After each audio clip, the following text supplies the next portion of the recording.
বালু মাটি কাদা মাটি সিটা আমার শরীরে আইছে। মাছের পোনা ছাইরা দিছে সাইড দিয়ে ডের দিয়ে সারা পুষ্পনিতে যাতে মাছের পোনা গুলা না সরে, মনে হয় ছোট ছোট বাচ্চা। আজকে আমার মেয়েকে কুলে নেওয়ার সময় আমার ততটুকু হয়েছে না। Hey guys, welcome back to my another blog. আমার আঙ্কেল সকালবেলায় গাড়িতে গেছিল, গাড়ি চালাইতেছে। আমি এখন যাব গাড়ি চালাইতে। আমি গেলে উনি নাস্তা খাইবে আর কি। আমি সকালবেলা নাস্তা খাবার টাবার খাইয়া তারপরে আসলাম 4 লিটার মাম পানি নিয়ে। গাড়ির ভিতরে তো অনেক গরম লাগে, পানির প্রয়োজন হয় আর কি। এর জন্য 4 লিটার পানি নিলাম।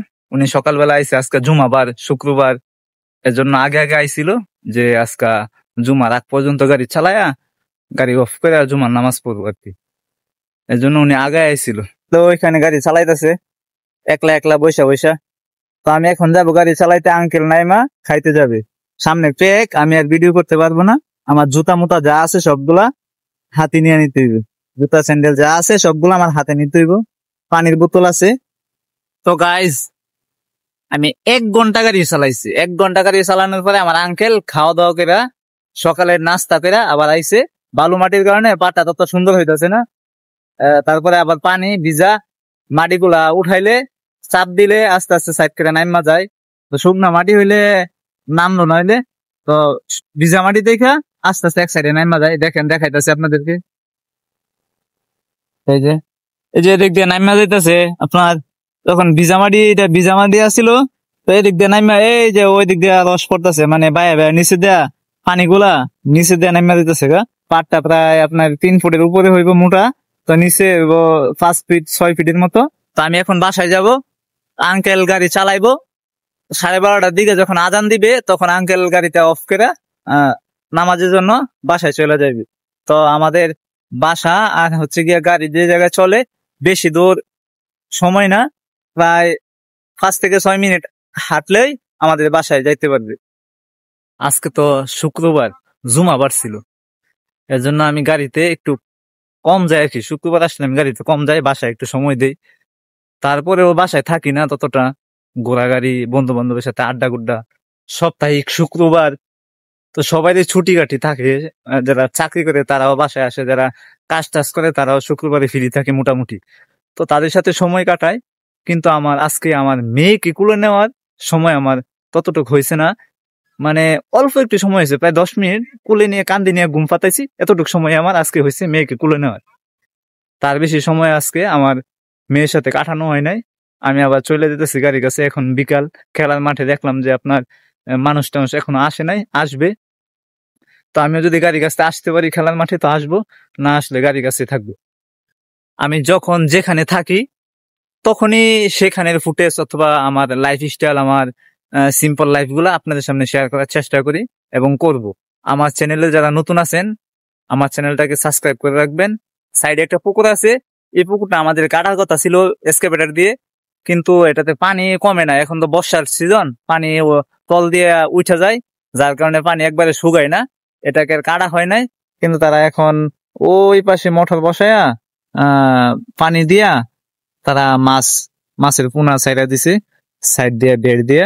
সারা পুষ্পনিতে যাতে মাছের পোনা গুলা না সরে, মনে হয় ছোট ছোট বাচ্চা, এগুলাকে এটার মধ্যে রাখা ডেকশন করে কিছু বড় করে আস্তে আস্তে জায়গা মনে বড় দিবে। তারপরে এগুলা সারা পুকুরে ছড়াইবে, যে টাল দিবে। সবজি, লাউ, করলা, যে সমস্ত সবজি আপনার বায়া বায়া হয়, এই সমস্ত সবজি মনে হয় তারা এই পুকুরের সাইড দিয়ে লাগাইবো। এর জন্য তারা বাঁশ খুঁজছে। ওই পাশে অনেক বাঁশ খুঁজছে, এদিক দিয়েও বাঁশ খুঁজছে। একটিপ মাছ যখন বেচা হইব তারপরে এই বুকটা আবার আমরা কাটবো। তারা বলছে যে তারপরে কাটবে। গাড়ির মধ্যে আইসি করে আঙ্কেল গাড়ির মধ্যে কুয়াই দিছে, উনি গেছে গা, আমার চালাইতে হইতাছে, বুকুর কাটতাছি। আমার একটা ছোট ভাই এনে বৈশা হয়েছে, তাকে দিলাম যে তুমি মোবাইলটা ধরো। যেরকম ধরতে পারে তো আপনাদেরকে তো দেখাবো। আমি যাবো, যাই করি না কেন সবই তো আপনাদেরকে দেখাবো। আমি বলছি পুকুরটা পানির মধ্যে কাটতে হইতাছে, যে বালু মাটি তো একটু কাটার পরে ওই পানি উঠে যায়, তো সমস্যা হয় এখানে আর কি। বালু আর মাটি ছেড়ে দিলে জায়গা, তা না হলে কাটার সুবিধা হয়েছিল। কিন্তু এখন বালুর মধ্যে কাটা একটু অসুবিধা। পুকুর যদি আঠাল মাটি হয় তাহলে সুবিধা হয়। যারা নতুন নতুন পুকুর কাটে, নতুন মানুষ, ড্রাইভার নতুন, তারা পুকুর কাটতে খুব অসুবিধা হয়। নতুন পুকুর তো আমি আগে ওরা কাটছি, আমি কাটতে পারি, তাতে কোনো সমস্যা নাই। মানুষ থাকলেও চলে, না থাকলেও চলে। দেখাই দিলে বলে এটা এরকম পুকুর হইবে, এতটুকু গভীর হইব, তারটা এতটুকু লম্বা হইব, এতটুকু মাছ না হইব, বললেই চলে। আর বেশি সময় গাড়ি চালাবো না, আর আধা ঘন্টা মতো গাড়ি চালাবো, 1.5 ঘন্টা আধা ঘন্টার মতো গাড়ি চালাবো। তারপরে আবার সন্ধ্যা হয়ে গেলে বাসায় যাইতে হইব, গাড়িটা থামায়া ঠমায়া রাইখা যাইতে হইব। উনি আসছিল জুমার পরে গাড়ি চালাইতে, তো উনি খাবার টাবার খাইয়া আইসা পড়ছে। এখন যখন আমি আসছি গাড়ির কাছে, তো উনি আমাকে দিয়া চলে গেছে, বলছে যে আসবে না। বালু মাটি কাদা মাটি সিটটা আমার শরীরে আইছে, শরীরে মাঝে মধ্যে বালি মাটি। তো তো আমার যে ক্যামেরাম্যান ধরছে, যে ক্যামেরাম্যান, তার শরীরেও কিছু আইছে অল্প। আমি নিজে নিজে কাজ করি বেলা, তো আর ক্যামেরা ধরা সম্ভব না, যেহেতু এখানে লোক আছে বিদায় আমি তাকে দিচ্ছি যে তুমি ক্যামেরাটা ধরো, ভিডিও করো। তা না হলে আমি কাজ করলে কোন সময় ভিডিও করব? আমি যে সময় কাজ করি এই সময় তো ক্যামেরা ধরার মতো সুযোগ থাকে না, কোন হাতে লিভার ধরতে হয়। এর জন্য আমি কাজ করি সময় ভিডিও করতে পারি না, আর কাজের মধ্যে ফাঁকি দেওয়াটা পছন্দ করি না। উনি ধরছিল ওনার পুকুরটা কাটা দিতে, কিন্তু বলছিলাম যে শীতের সময় কাটবো, শীতের সময় পানির স্তরটা একটু নিচে চলে যায়। তো উনি বলতেছে না, আমার সাইডে আরেকটা পুকুর আছে, ওই যে পুকুরটা দেখাইলাম কিছুক্ষণ আগে, ওই পুকুরটাতে মাছ ছাবো, আমিও মাছ ছাবো একসাথে। আবার যদি কাটা লাগে তাহলে শীতের সময় আবার কাইটা দিও, এখন আপাতত যেরকম পারো কাইটা দেও। তো এর জন্য ওনার কথা শুনতে গিয়া এরকম আমরা কাটতে হইতেছে পানির মধ্যে, না হয় আমরা পানির মধ্যে এরকম পুকুর টুকুর কাটি না। গতকালকে তো রেমে সিল গুলা পাল্টাইলাম, আপনাদেরকে দেখাইলাম। তো এখন মোটামুটি আলহামদুলিল্লাহ ভালো চলতেছে, রেম গুলা দিয়ে হাইড্রোলিক ধরে না। ওনার পুকুরটা শেষ হইতে আর বেশি সময় লাগবে না, আগামীকালকে শেষ না হলেও পরের দিন সকালে শেষ হয়ে যাবে। আর বেশি সময় লাগবে না, আমার 10-12 ঘন্টা লাগতে পারে, যেহেতু ওনার এক সাইডে বীজ জাগাইবে।